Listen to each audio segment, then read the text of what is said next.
Hello, everyone. Welcome, welcome. Thank you so much for joining us tonight. My name is Rob Phelan. I am with ChooseFI International Foundation. This is our summer series, and tonight we are talking about investing for kids. This is the 9th video on our summer series. So if you haven't seen any of the others so far, if this is your first time joining us, there are lots of different topics we have covered throughout the summer with lots of amazing guests. You can find that at ChooseFI Foundation /events. But before we move forward, we are going to be talking about investing for kids, both like how do you get started as like an adult wanting to invest on behalf of a kid, and then how do you actually get your kids started investing for themselves. I'm joined by two amazing guests tonight. I have Doug Nordman and Julie Alma Taveras, who are joining us to share their amazing wisdom and knowledge, which is far greater than mine. Do you want to introduce yourselves? Doug, you can go first. Hello, everybody. I'm Doug Nordman. I'm the military guide, but I'm also the author with my daughter of Raising Your Money Savvy Family for Financial Independence, Next Generation Financial Independence. And it tells the stories of what we went through raising her to an adult and now what she's doing raising her family. So that gives you plenty of ideas, specific tactics on how to do this. Check your library. It's in your library. And enjoy the book when you look for ways to inspire your kids. Thank you so much. Julie, welcome. I think you're on mute, Julie. Hi, everyone. My name you're new to the whole online thing, right? Yeah. I blurred out all of 2020. I'm Julie Alma Taveras. I founded Investing Latina. I love talking about investing. I'm looking forward to sharing my story on how I am investing for children in my family because I do not yet have my own. I think it's such an important topic. So I'm so happy to be here with both of you. All right. Well, thank you both for joining us tonight. So we're going to try and break down for parents, for any kids who are watching. Thank you for being here. Thank you for watching.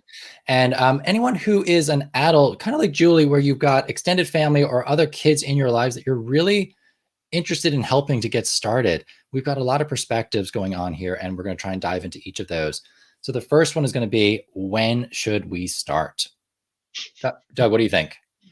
Well, kids don't have any interest in investing until they're probably late adolescence, early teens.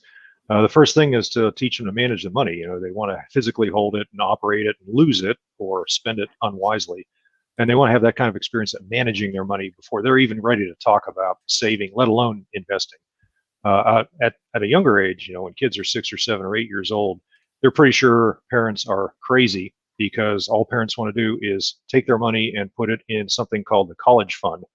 And when you're 7 years old, this makes no sense because that's a couple of lifetimes away, and they've already seen enough of school. They can't imagine anybody wanting to pay for more school after they get out of school. So the first thing is to teach these kids to manage their money and make a bunch of spending decisions. As they get older, though, they'll become aware that there are people out there who make a lot of money by investing in stuff, and they'll hear your family conversations when you talk about it. And as soon as they start joining in those conversations, that means they're ready to start learning about saving and investing. Yes, absolutely. What do you think, Julie? Agree, disagree, add more? Yeah, I think that it's really important to start as soon as you're ready to family plan.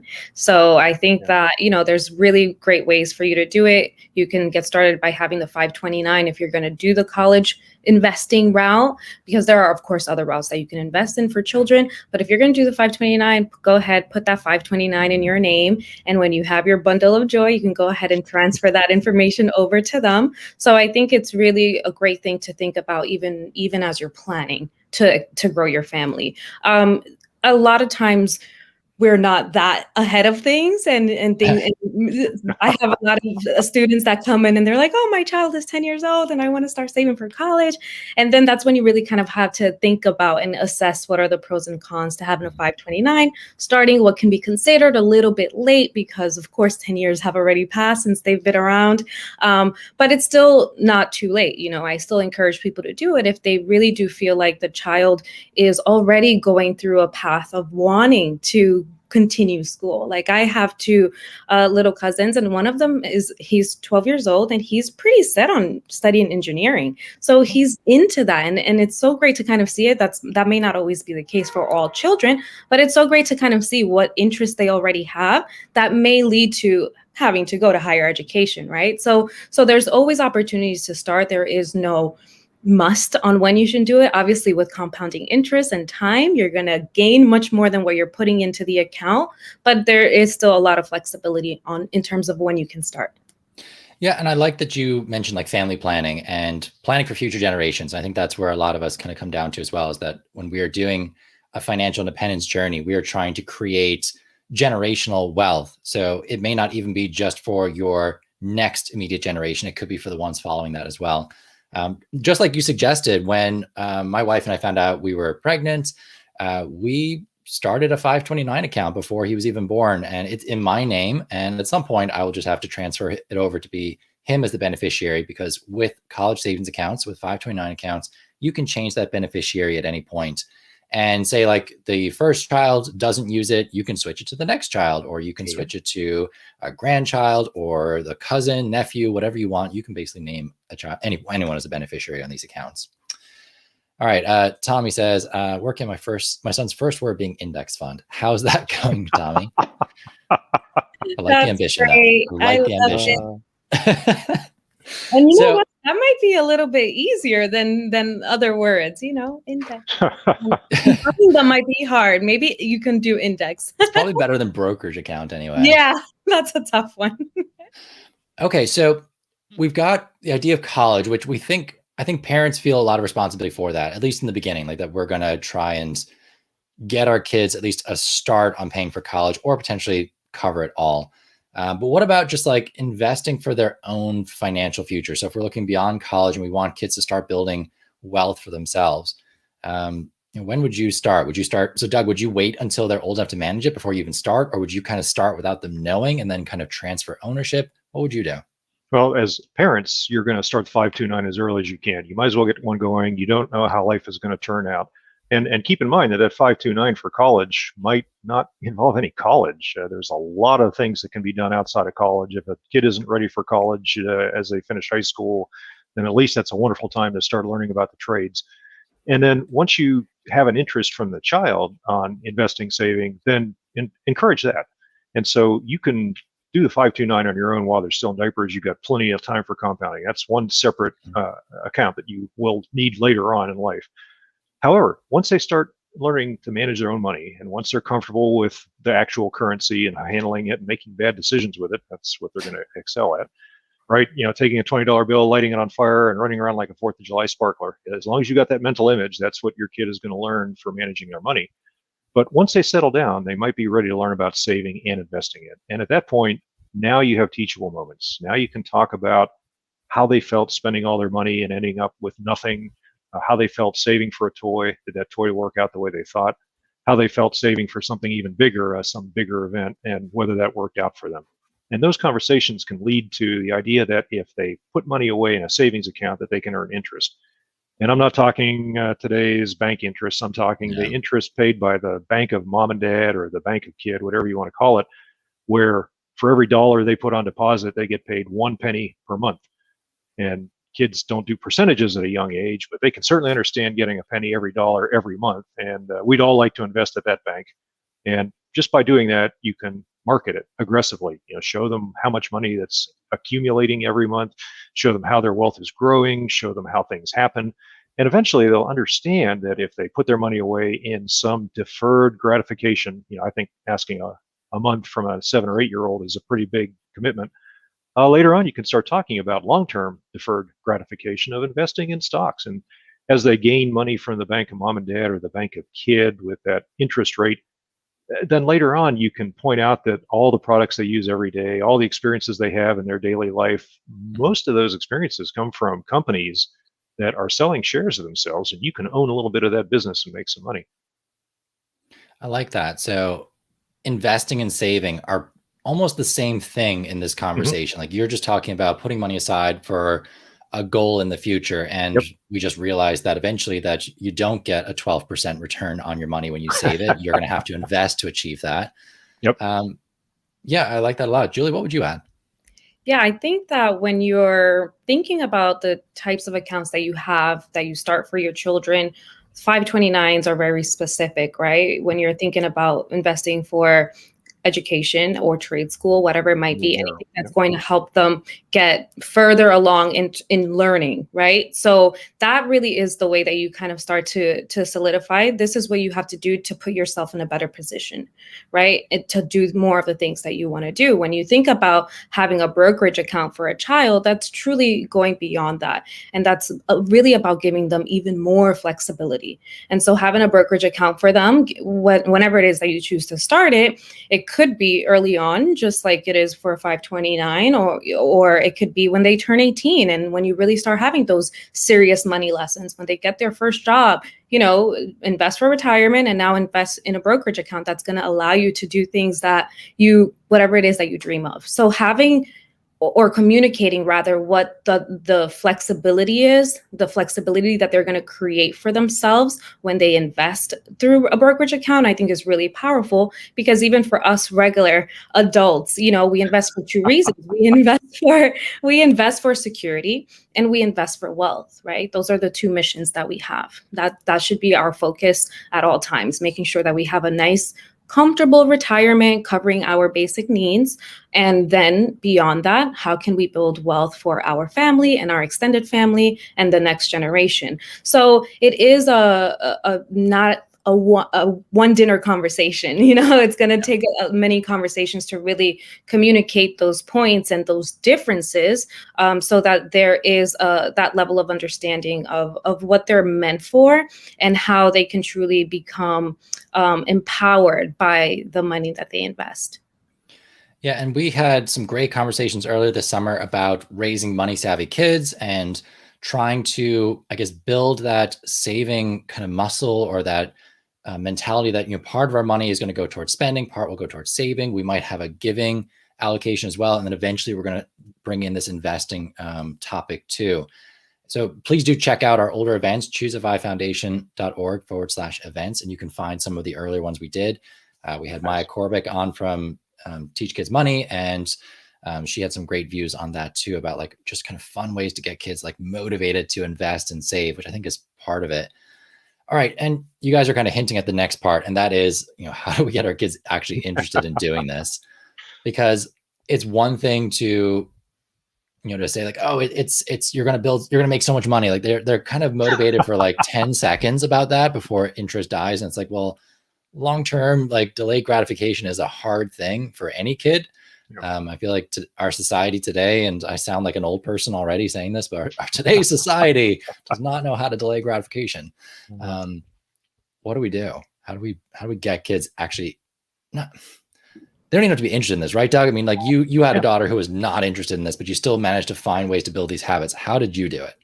You start off at a younger age with giving them financial incentives. For example, that bank of kid, that 12% interest rate on the CD was a financial incentive for them to save. They don't have to be interested in saving. If they don't want to save, that's fine. You've just laid the opportunity out in front of them, and now you have regular discussions. And if they're not interested, then the discussions involve, well, how does it feel to not have any money? How does it feel to be wasting all your money on short-term spending and toys that don't last a long time? But when they're interested, now you can start talking about the saving. And if they get even more interested, then you can start talking about ways to earn even more money. And at some point, every kid in school is going to have a project that involves learning about starting a business, right? You're trying to raise those entrepreneurs in elementary school and middle school. I hope so. And they're going to watch, they're watching what you do, and then they want some of that for themselves. And so they're going to have that interest on their own eventually. You just have to wait them out until they develop that. You don't want to push that on a kid. You want to wait for that natural interest to occur. And if it's a conversation that happens regularly in your family or on the dinner table, then it's going to occur. And when that starts, then talk about what it's like to run a business, what it's like to be paid, what it's like to earn money in a business, what it's like to own your own business and make money that way. All of those conversations can lead to a discussion of how you could earn money. And yes, you could spend all that money on a really nice cell phone or a really nice video game, but you could also invest that money in other people's companies and own some of their money coming in to make you even more wealthy. All of those things are adulting, and more of us should be doing that. But a kid will look at that as their first entry into adulthood, especially if they've got the earned income that lets them start up and open their own Roth IRA or just the parents running a custodial account for them. We know that some kids are the next Warren Buffett, and at the age of 12, they are going to be hammering on their parents to start that brokerage account for them and let them invest. We don't have to worry about them anymore. All we have to do is stand back and let them run. But other kids, eventually they're going to realize that they've got to move out of mom and dad's basement. They're eventually going to want to be an adult and do their own life. They're going to eventually need to learn something about earning money, saving it, and investing it. And again, those are the conversations that you tailor at the appropriate moment for their interest level. Yeah. Julie, are you familiar with the Marshmallow Test? No, what is that? You're not familiar with the Marshmallow Test? I think so. Is that one a test that they've done to see how long they can wait, delay gratification? Is that the one? Yes. Doug, I see you like raising your hand here, so go for it. You explain the Marshmallow Test. This is one of the great crises in the replication scandal, where they did that study years ago and decided that any kid who could hold off eating that second marshmallow or cookie or whatever the reward was going to succeed in life, and many of them did. Wow. But what they also found out was that if that kid had been raised in an environment where they were not able to trust anybody, if they couldn't trust their parents to leave their money alone, if they couldn't trust their parents to leave their food in a refrigerator, if they were not raised in an environment of trust, then the absolute most sensible thing to do when you're in that scenario with a plate full of marshmallows is to eat them all right now before somebody else takes them away from you. Mm-hmm. So that experiment is much more nuanced than just an exercise in deferred gratification, meaning that you're going to be a success in life. However, it tells you a lot about your family. Right. So I think the true takeaway from that study was, and for anyone not familiar with this study, if you Google the Marshmallow Test, you will find some great videos on YouTube that explain what this was. I can't remember the college that did this. But what they did basically was they brought a bunch of young kids into a room. So they were each on their own. They placed a marshmallow in front of them. They said, if you can wait a given period of time, it might've been like 5 minutes. We will come back and give you a second marshmallow. And then they left the room. So they left the kid on their own with the marshmallow. But of course there was cameras keeping an eye on what was happening. And you watch to see, like, did the kid eat the marshmallow? Were they able to wait for that promise of a greater reward? And a lot of kids were able to wait. A lot were not. And what they showed later in life was the ones who were able to wait were generally more successful with managing their money and in other areas of their life too. What Doug is pointing out, of course, is that that is not the cause of their success. There was other factors out there that, there is a correlation between this and the success later in life, but that's not the cause. And the environment that kids grow up in, the way that we teach them to handle money.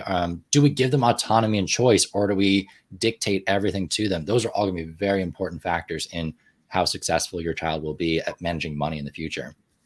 Right. And that mindset is so important. It's something that it's hard even for us to learn and to unlearn negative things that we've heard about money in the past. So to teach children about how to look at money as the tool and as the opportunity to do more of the things that they're passionate about and to help more people, I think that's really, really important. I know that for my godsons, that I invest for them through a 529, and automatically they get competitive about it. And they're like, well, how much did yours make? How much? Because they're a couple years apart. So they're invested, their allocations are a little bit different. So it's funny to kind of see them already comparing, stuff that comparing their numbers and making it a little bit of a competition. So I think that can be something that can be very healthy, within a family, to kind of look at stuff together and see and how can you grow it more? Because the first thing that they ask is, well, why is his more than mine? And I'm like, well, let's look at why. Let's look at those companies. And an exercise that I would definitely share with them and do with them is literally as we're walking by. I love reading signs when we're driving to places. So just looking at those brands that we see and correlating them to their accounts. Like, okay, do you know that you actually already have Apple stock? Do you know that they're even within that fund that you have, there's also Microsoft stock, and they're competitors, but you have a little bit of both of them. So it really allows them, just having those small moments, I think allows them to kind of think about, oh, what does that mean? It's not that it's going to happen automatically and they're going to get it, but it really is a great way to relate real life to this digital portfolio, right? Because it's not dollars and coins that they could touch. It's all online. It's all on their phone. So it's I like doing that to kind of let them connect the two together, and also thinking or sharing with them to think about the things that they're using outside of things that we see when we're out traveling. But if you're using certain things, whether they love gaming, okay, who doesn't? All the kids, they love all the games. They have the PlayStation, all that stuff. Who makes that?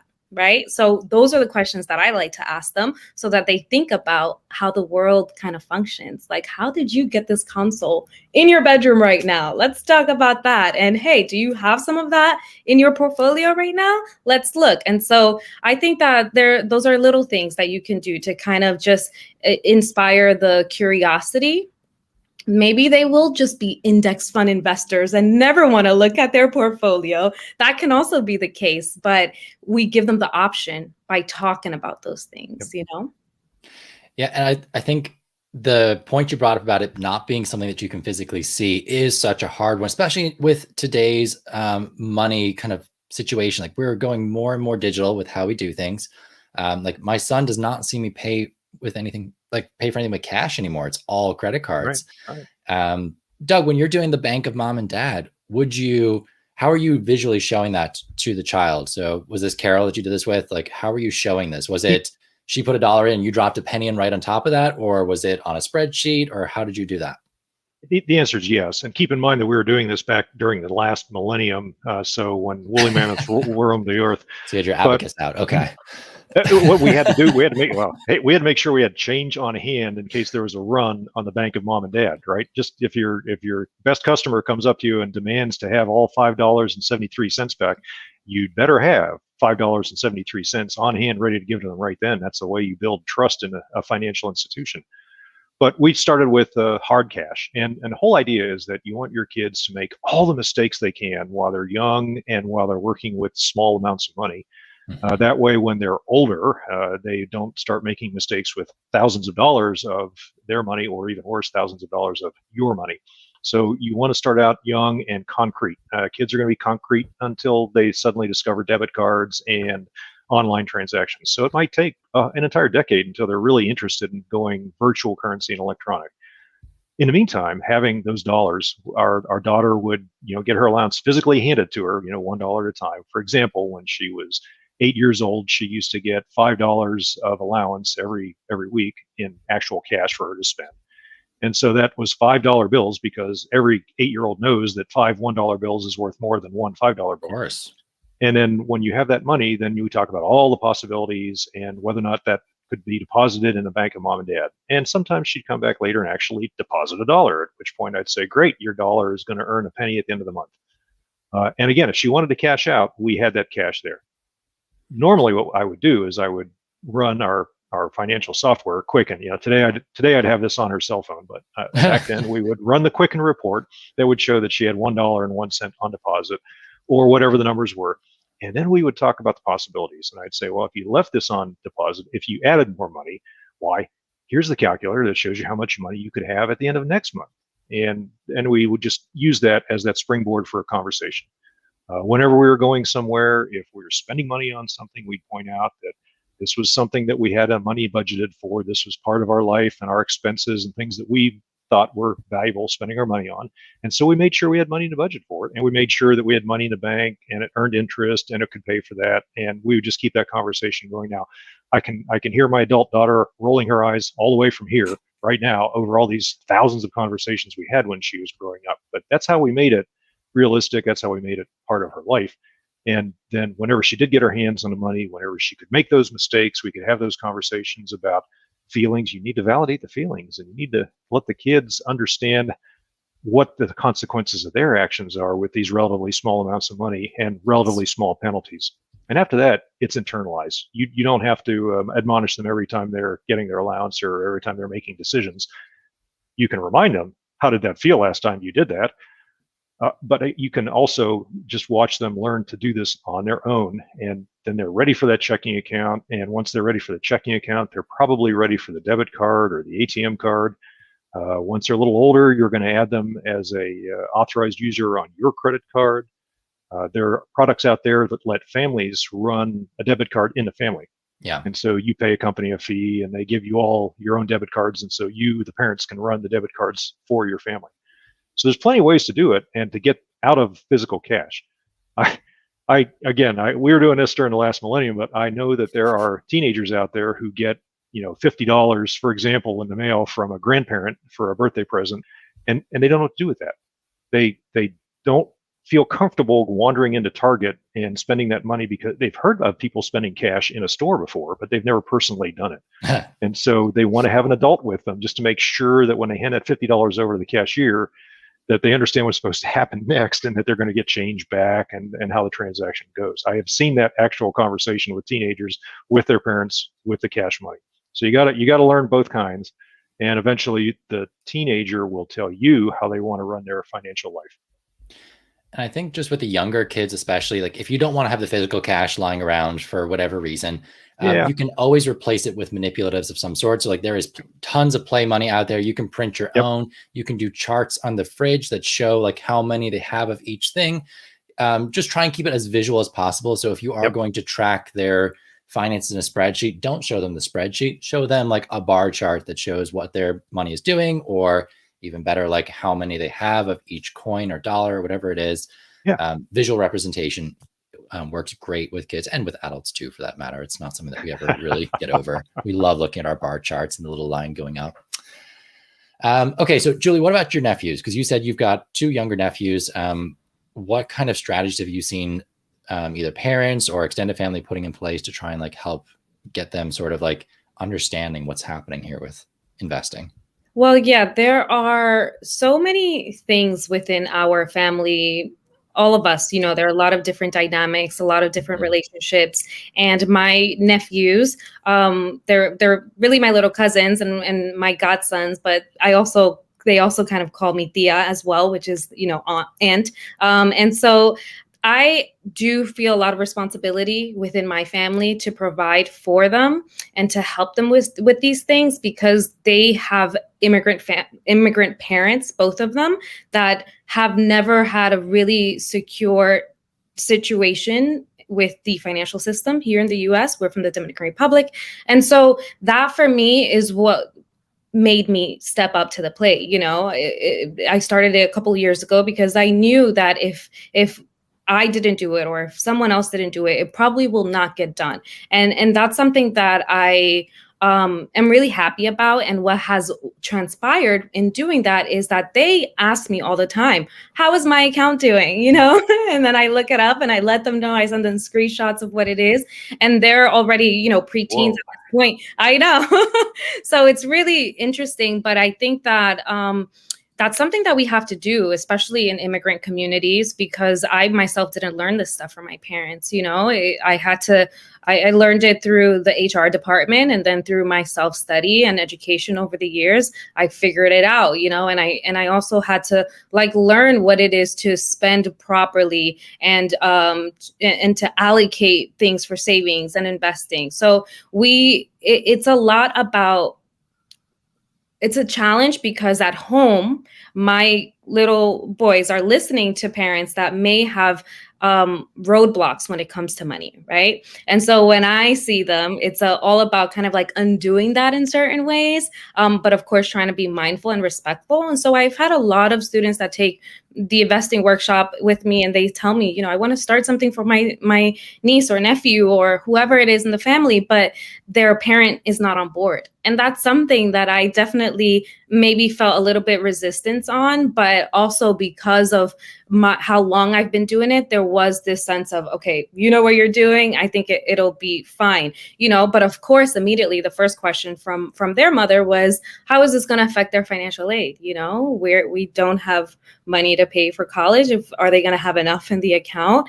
Or are they going to get aid? So all of those things are things that we really do have to sit down and talk about and understand how it works. And something that's really important for all of us to know and to share with all of our community is the actual facts and the numbers. If you are going to have an account, their account, for example, is in their name, it's their account, it's only going to affect them up to 5%.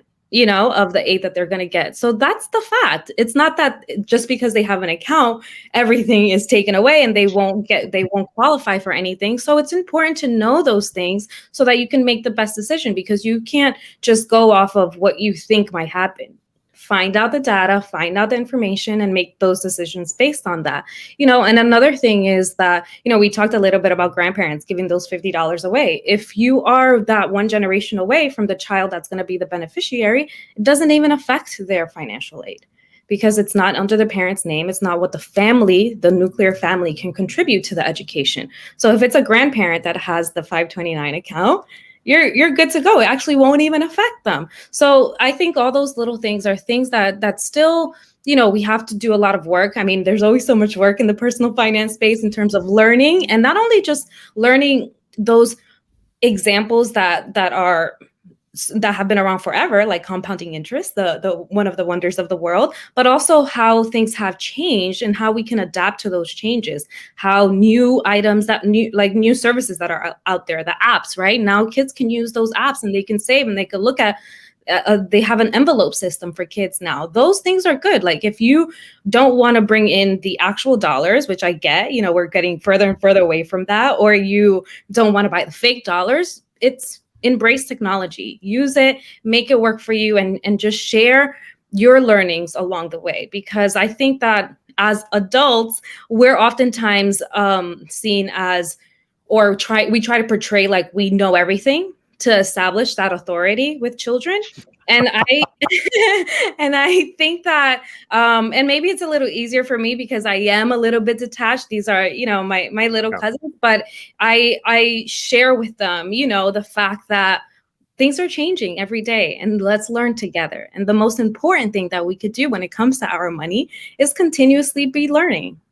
All right, Julie, we had one question pop in just based on what you're saying, so I want to flash it up quick. Mm-hmm. Carlos asks, only 5% no matter how much money is in the account. So I think we're referring to the 529 in the child's name. So this is a question of child assets versus parent assets and how much they're going to.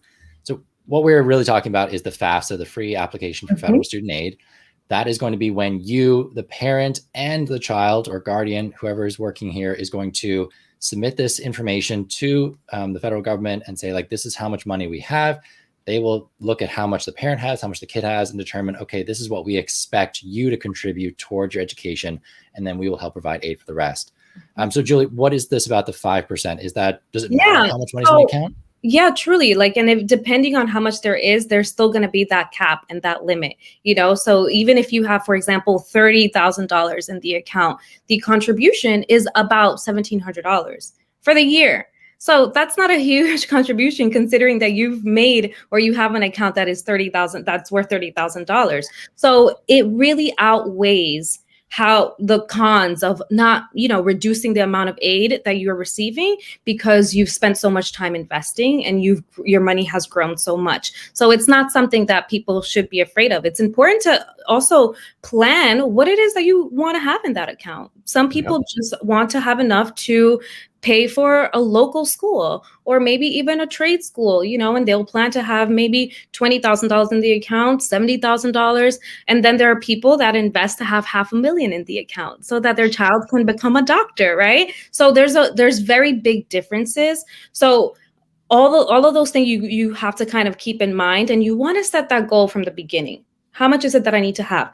When we think about the numbers, education continues, the cost of education continues to rise about 5% per year. So it's getting more and more expensive. Hopefully there's some sort of control. We can sort of come together as a community and be like, all right, we kind of have to pump the brakes on this. This has been going on. This marathon has been going on for too long, but we want to work with the information that we have right now. And if education is increasing every year up 5%, you want to have an estimate of what that local school is going to cost by the time your child is ready to go to that school.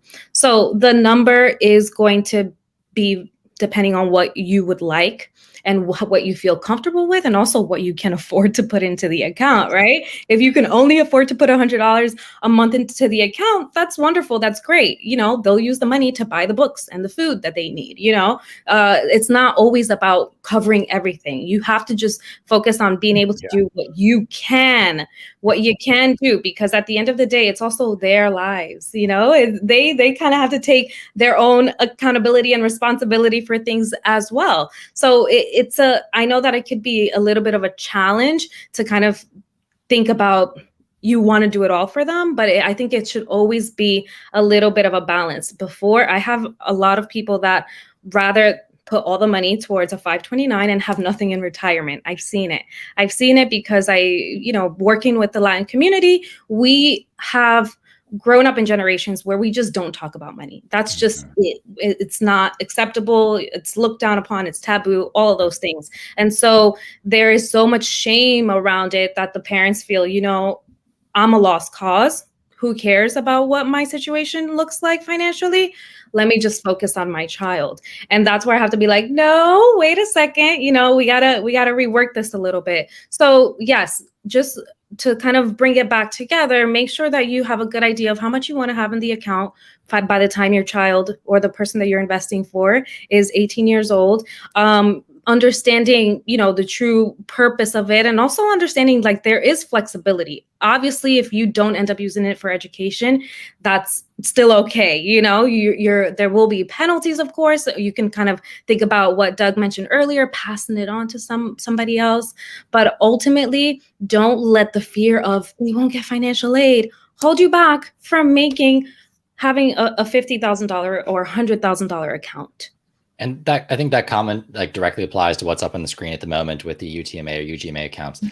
For anyone not familiar with the acronyms, these are custodial brokerage accounts or custodial investing accounts for kids. So where the adult is a part owner of the account, the kid's name is on it, and they will become the owner of the account when they turn 18. It does impact student aid, but in the same way that a 529 would. So as Julie said, having money invested is better than not at all. Yes. When you have that brokerage, that is going to be looked at just pure assets. So instead of that 5%, you're talking about 20%.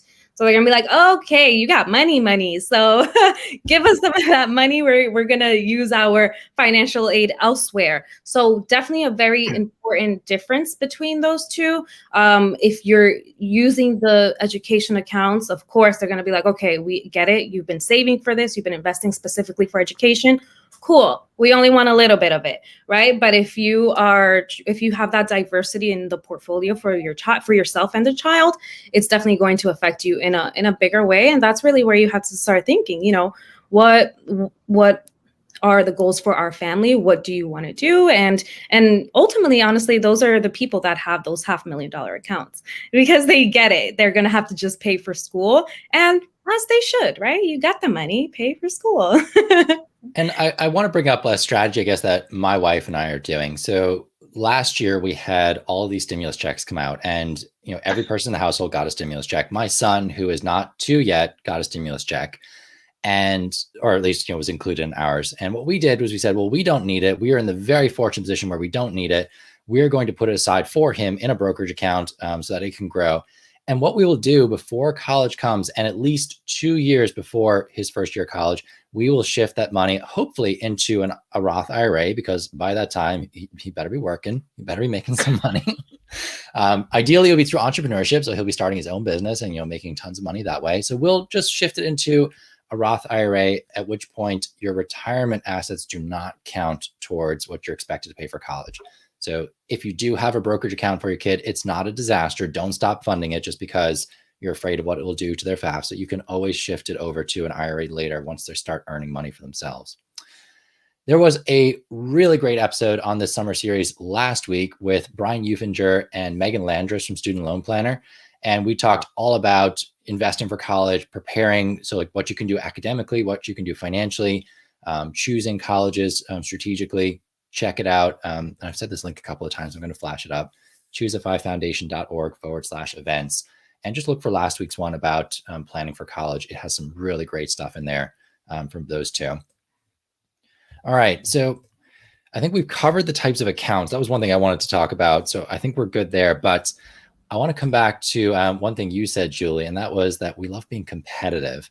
And your two nephews or cousins are comparing how they're doing. And what we noticed in 2020 was that the amount of young people, so the percentage of young people who are starting to invest went up, which is fantastic, but they're not investing in nice, boring index funds for the most part. They're throwing money into individual stocks, and a lot of money is going into cryptocurrency as well. And let's not even talk about the emergence of these new things, NFTs too. what do we do when young kids are showing this excitement and interest in something that has the potential to grow fast? Like it's a high risk, high reward type of investment. They're really excited about it. And we want to kind of take that and turn it into something a bit more like of an educational moment. Julie, what would you do? Good luck. Right? Yes. Well, the first thing I definitely want to say when it comes to that, they're excited about something, they're interested, they're like, oh, let's put all our money into Bitcoin. Like, no. I think it's the moment to really actually literally say you don't want to invest or use the money to take the shirt off your back. You have to be very smart with how much you're putting into any sort of investment. It could be something as low risk as an index fund, right? Or something as high risk as an NFT. You want to make sure that you are putting what you can into it. And although it is a lot of fun, you want to have that allocation be appropriate. And so that's a little bit of a probably higher level conversation to have, but I definitely think that we're going to hear those kind of requests from teenagers anyway. So they should be able to handle it, right? So I get this in school all the time because I teach high school seniors, and they'll come into me like, yeah, I'm investing. I'm like, oh, what do you invest in? Oh, like the latest coin that I don't even know the name, I've never heard of before. Like, it's the next big thing, guys. It's the next big thing. And I'm like, or GameStop and AMC were so popular this past year, and you don't want to dampen it. Like, you want to be like, yes, I'm so glad you are ready to invest and you want to invest and you want to try and grow your money. But we gotta talk about where our money's going. So Doug, what would you do? Well, I have this conversation with 35-year-old adults every day. They're diversifying into both Bitcoin and Tesla, so they all know they're going to be fine for retirement. So having this conversation with a 15-year-old means that you're really having a conversation about adulting. So they're going to pay attention to that. And you introduce two new terms: diversification and asset allocation. And you say, yes, Bitcoin is the future. That's awesome. And that's exactly what you should invest in. And because it's going to grow so fast, you should limit your asset allocation to 10% Bitcoin. That way, the other 90% of your money is locked up in index funds, stocks, bonds, whatever traditional investments that they can be persuaded to put their money into. And that 10% in Bitcoin will be enough to move the needle on your net worth if you turn out to be a brilliant investor. And that 10% in Bitcoin will also be small enough to limit the damage if it turns out you're not as brilliant as you think. And so you talk about, what if Bitcoin crashes, or what if it explodes and suddenly you have a $5 billion Roth IRA? Or what happens if Tesla goes out and makes a fundamental shift in American transportation technology and that makes you rich? Well, it doesn't matter what the other 90% is in. That other 90% is in there to make sure that you do have some money for retirement someday if Bitcoin, if Tesla should reproduce many decades of American stock market history and actually flame out on their own. So when you have that conversation about asset allocation, you're also giving that person permission to do what they think is the smart thing to do anyway, is to buy enough Bitcoin to brag about it at the family dinner, to look at on their net worth statement, and to understand they've got a piece of something new and cool and way better than anything mom and dad ever invested in. That's good enough. That's 10%. The rest, put that in something that has history behind it, has reproduced at a reasonable rate of return for decades, if not a century, and will give you money to make sure that you have something for starting a family, for reaching financial independence in your 30s, and for eventually retiring. Bitcoin might do it in your 20s, but you also got a backup plan. Yeah, I was teaching a class to other teachers for the past 6 weeks, and all beginners to personal finance. It was like here's how we teach kids about money, and you start by teaching teachers about money so that they can eventually pass on some decent lessons. And we played a game this morning. And for those of you who like games, or your kids like games, highly recommend you play this one with your kids. Have you guys heard of Build Your Stacks? Yeah. So buildyourstacks.com. Pull it out, play it with your kids, or play it yourself. It's really fun to play. It takes about 20 minutes. And this is 20 years of investing in 20 minutes. So you're going to go through some random 20-year period in time. So they actually base the numbers off of US stock market performance. Yep. And you can let your kids experiment with, oh, well, here's a certificate of deposit. Here's an index fund. Here's 5 individual stocks you can choose from. Here's something like gold or cotton or bonds. And let them do some simulations where they try the high risk, high reward stuff, see if they can repeat that performance multiple times. And if they can, maybe you've got an investing genius on your hands and you just let them go. But the likelihood is they're going to realize, oh, the individual stock it's a high risk, high reward. It's not always going to win. The index fund does typically do well over a 20-year period. So that's a great place to have a lot of your money. And then, yeah, sure, keep 10% for doing something that excites you and really holds your interest and you want to learn more about. Like, learning and trying new things is absolutely something we want to encourage. And we don't want to ignore a new investment just because it's never been seen before. I would also acknowledge the possibility that maybe they're right. Maybe Bitcoin is the next big thing, and maybe you really are too old to invest in the stock market anymore. And what I did with my kids when we were talking about cryptocurrency is, well, how do you know Bitcoin's the right one? And I'm like, I'll buy it. I think blockchain sounds amazing, but I don't know that Bitcoin's the right coin. There's so many of them. Yeah. And they'll say, well, I do a little bit of Bitcoin. I've got some Ethereum. I've got some Starcoin or whatever, Dogecoin. Like, there's so many different ones out there. And I'm like, okay, cool. So you are starting to diversify within an asset class. You can do more of that. And that's usually when we bring up the conversation about ETFs as well, where you can say somebody has already bought a little bit of all of these things. You can own a slice of that instead. And that's kind of how an index fund works too, guys. That's just a little bit of all the stocks in the US or the top 500 or the international or pharmaceuticals. Like, so we try and encourage them to diversify even within their own interests, just again, to reduce the risk that they're going to lose everything in one go. Even though that's probably a great lesson, as you said, Doug. The best thing that probably could happen is that it would go to zero, right? Yeah. And I think also just that mix of different generations, there's nothing better than that. There's nothing better than you having the experience that you have with the assets that you've accumulated over the years, and also seeing a fresh perspective. You're in a sense hiring someone that's a financial advisor. We can call them that. And I think that it wouldn't even be it would actually wouldn't be too far stretched to say something like that, because if they are interested in these kind of things, I encourage it. Keep asking them questions, tell them to do some homework and to tell you why Bitcoin is the one versus Dogecoin, and that's a way to help them feel that they're very involved in their own portfolio. They're contributing to it. That's going to get them to engage more into it and become more excited about it.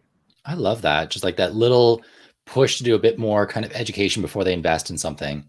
When we play stock market game in school, so this is stockmarketgame.org, one of the things that each team has to do is submit a proposed portfolio before they buy anything. And it just has to show that they've actually looked at the stocks that they want to buy, more than just like, oh, I see Nike on my shoes, I'm buying Nike. Like, let's actually look at that and let's compare it to something like an Under Armour or an Adidas. And it's like, why is Nike the one you want to own? And they just have to give a quick description of why. And if they do that, cool, go buy it. You've done something that indicates you've done a little bit of research. So I think that's a really great point. For those of you watching at home, we've got about 10 minutes left. If you have questions, please put them in the comments. We'd love to answer those. The next and final question I have for you guys before we open up to the floor is, how do I go and buy a stock for somebody else who is not, say, my own child, or is not myself? So like, if I want to gift a stock to somebody, how do I do that? Doug, I see your hand up. Yes, sir. We do that in our family. And the way you do it is you talk to the brokerage and you say, I want to have these shares of whatever asset I own go to this person over here. Now, you could just send that person a check for $100 and say, go buy $100 of this stock. But if you take the money, the stock that you have bought, and send that share to them through the brokerage account, it's just a transfer, and it shows up in their account, then that's all there is to it. And you can literally buy shares of Disney in your account, your personal account, and gift 5 or 10 shares, whatever the number might be, of Disney to that person in their account. Again, I know that with Fidelity, it still requires a phone call just to make sure that there's no fraud or theft going on, but that phone call will make the money show up in their account. And of course, Fidelity is happy to get a new investor's account data and get that going and provide you that customer service. And it's free, but they know that they're going to have more people trading more stocks that way, maybe see more wealth transferring through the generations. There are some tax issues. For example, if you bought Disney at $5 and it's worth $10, I have no idea what the real value of a share of Disney is today, thank goodness. But if you do that, then the person that you gift the stock to has to be willing to pay the capital gains taxes on any gains that occurred, because it was the gains that you have transferred to them, and eventually they might have to pay taxes on it. I wouldn't let that hold you back. I'd just say that's a great starting point for another conversation about taxes, capital gains, holding periods, and other things about the stock. There are still a few companies in America, a very few, that will actually issue a stock certificate. Mm-hmm. So if you want to send them an actual piece of paper, something they can frame and put up on their wall, that's great. Personally, I'd go look for an image of a stock certificate and print that out and frame that for them so they can leave it in a brokerage account and not have to worry about losing it. But those are two very concrete ways to show somebody what it means to own a part of that company's revenue stream. Yeah, and I guess the problem that would pop up is, what if the kid does not yet have a brokerage account? Mm-hmm. Right. That person would either have to be 18 years old enough to open up their own brokerage account, or they'd have to have a responsible adult nearby who would allow them to open that up in their and it could be you. You could open up a custodial account for that perfect stranger. It doesn't just have to be your kids or your nibblings. And so by doing that, then they have somebody who's now a role model for investing, and you can nerd out about that stock shares that they've transferred back and forth, or what the next big investment should be. So that's a great way to start a conversation about investing.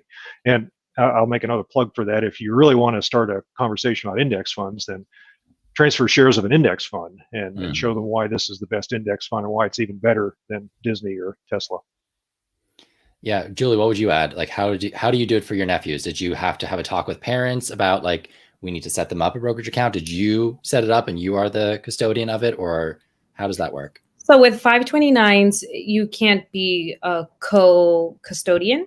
It's only one person that it's under. So it's under the child's name. There is the person that manages it, which is me. I'm listed there as the custodian of the account. And then their mom is listed. If something were to happen to me, she would be the next one in charge to take care of it. So you don't need to have that second person listed after you, but I think it's a smart thing to do, because you never know what can happen with any account. I'll take the moment to say, with any account, you should have a beneficiary beyond yourself, because we are made of skin and bones, okay?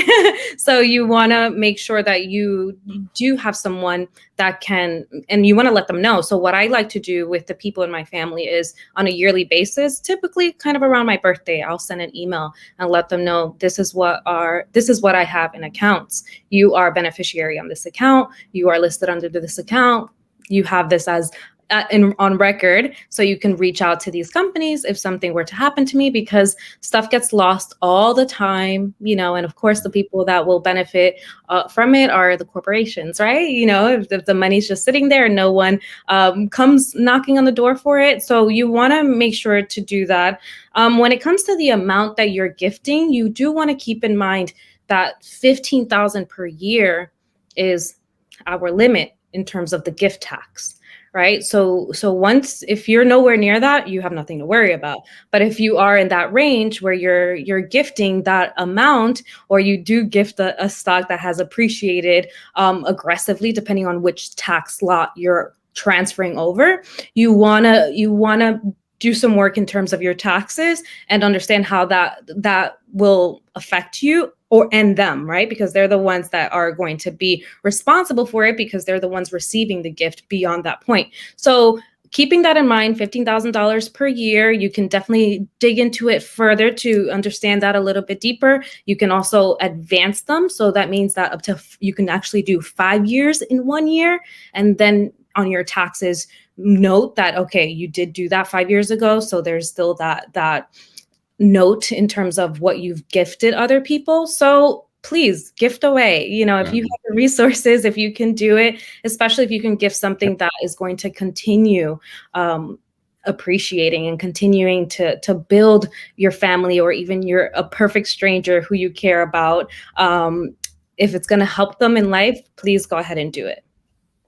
And I guess one strategy that neither of you mentioned that I would do, and Doug, I guess you kind of did, is printing stock certificates. I had two siblings that were younger than me that I did for all three siblings.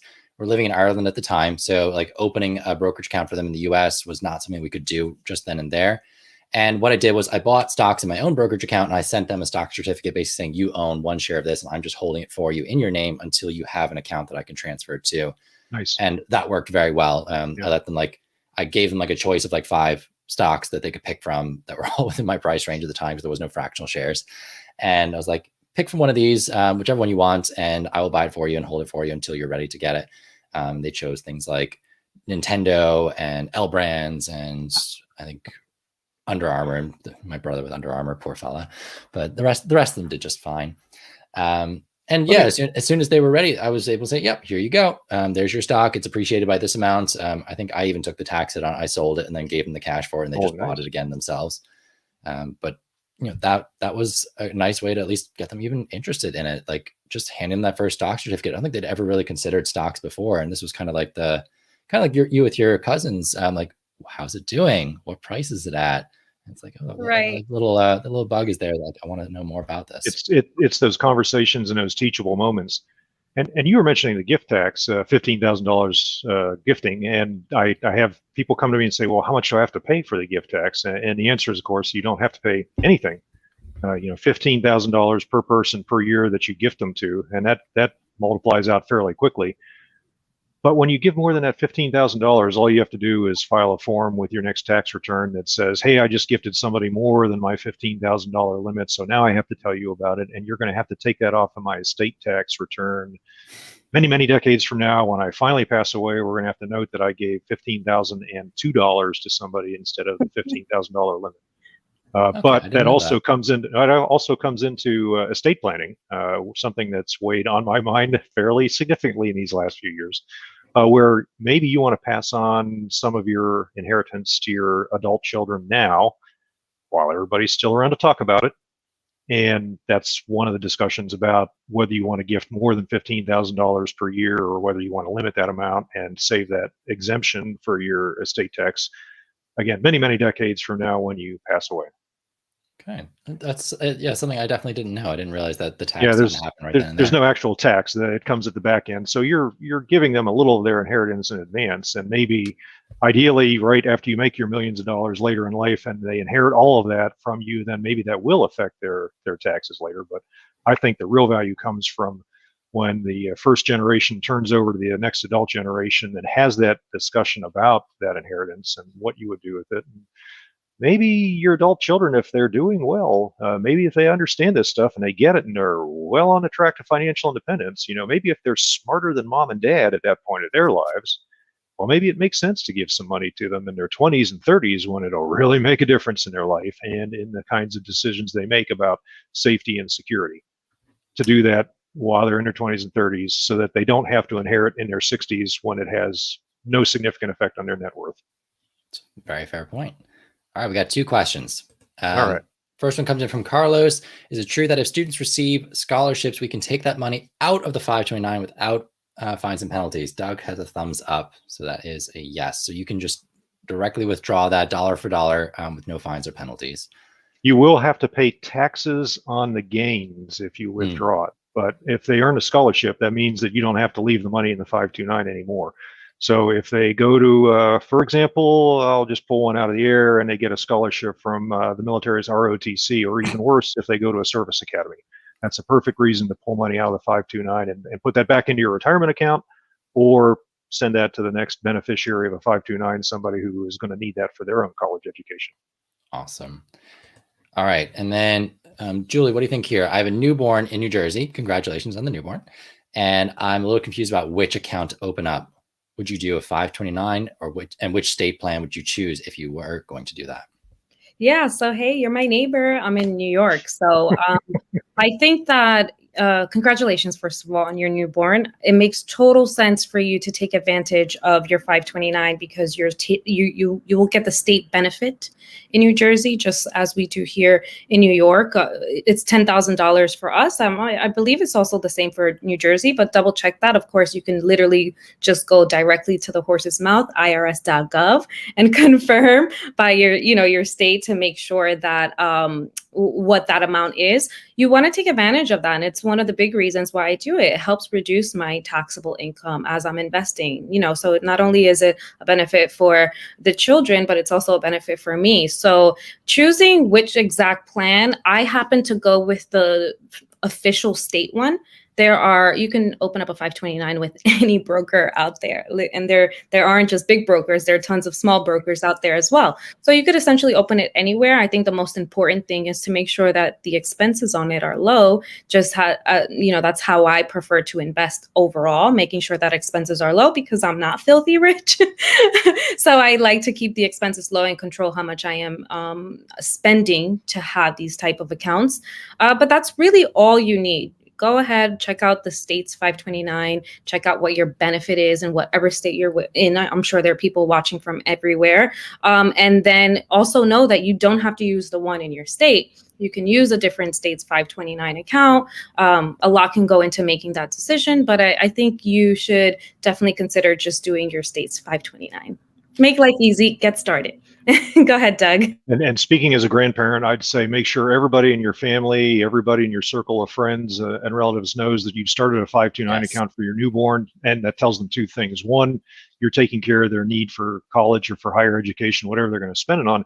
And two, when it comes to that birthday time and they have a choice of sending you a toy trumpet or a toy drum set or making a deposit in your 529 account, you can direct them toward the 529 account. Or so I've heard. We like that. I get the whole family involved. I'm like, listen, everybody, let's do this. There's no better way to get one thing done than by working together. So. And most kids don't need more stuff. They do need help with getting into college or paying for college. So yeah, absolutely. If you can help that next generation do it without student loans, because we know what a problem student loans have been for the current generations that have them. Let's try and do that. Okay, let's wrap it up tonight.